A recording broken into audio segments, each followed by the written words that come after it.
Welcome to the daily briefing from interest.co.nz. I'm David Chaston. Today we update the PINS note review we looked at a few days ago and assess the Macquarie Fortress Note product.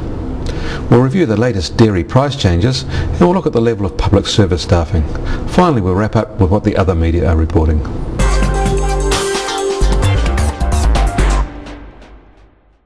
A couple of days ago we reviewed the declining fortunes of the PINS note products.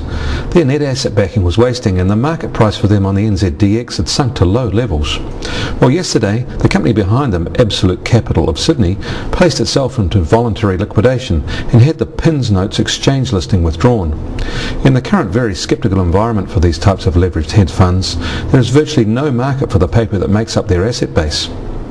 Today we look at another product sold in New Zealand, this one by Macquarie. This is their Fortress Notes. These are investments in unlisted notes issued by a Cayman Islands entity, the return on which is linked to a leveraged US dollar portfolio of senior secured loans. Almost $20 million of these notes were bought by investors in mid-2005. They too have been taking a hammering in their net asset value. The company said a recovery was underway and they expected to report an 80-cent asset backing at the end of October. But since then, they say, the asset value has fallen away again. On the local debt market, these notes have traded as low as 60 cents recently, although the last trade was still at a very low 67 cents.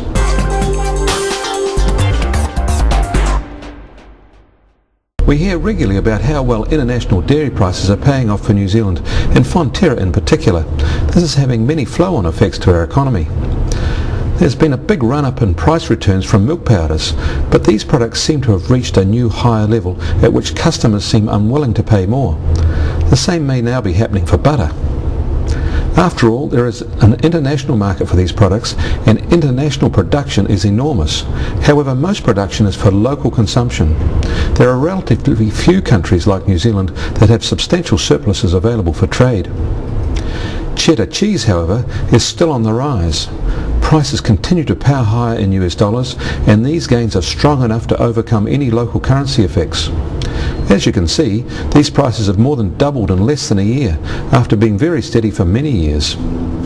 Also helping us is the slow and uncertain start to the Australian dairy season. They are being affected by the deepening drought conditions that are invading their dairying regions.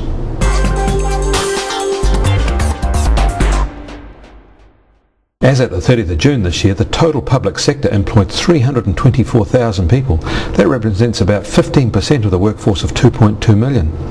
There are more than 200 organisations in the wider state sector. There are 18 SOEs, 126 Crown entities like the DHBs, and 35 departments in the core public service. Some of these organisations are enormous. The education system, for example, is just one of those 200 organisations, and they employ over 110,000 people. The core public services, that group of government departments includes the IRD, Corrections, and the biggest one of all, the Ministry of Social Development.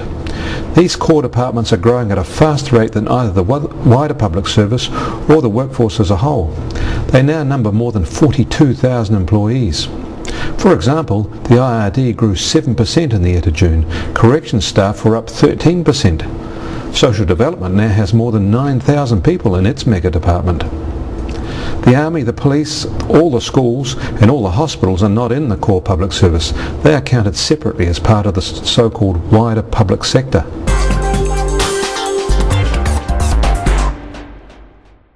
And finally today, a wrap-up of some other items of interest. HSBC said it will be forced to stump up $35 billion to finance its two structured investment vehicles as the British bank disclosed it was pulling the two SIVs onto its own balance sheet to stave off a forced liquidation of those assets. We can now update you on what resulted from the Bridgecorp Australia creditors meeting.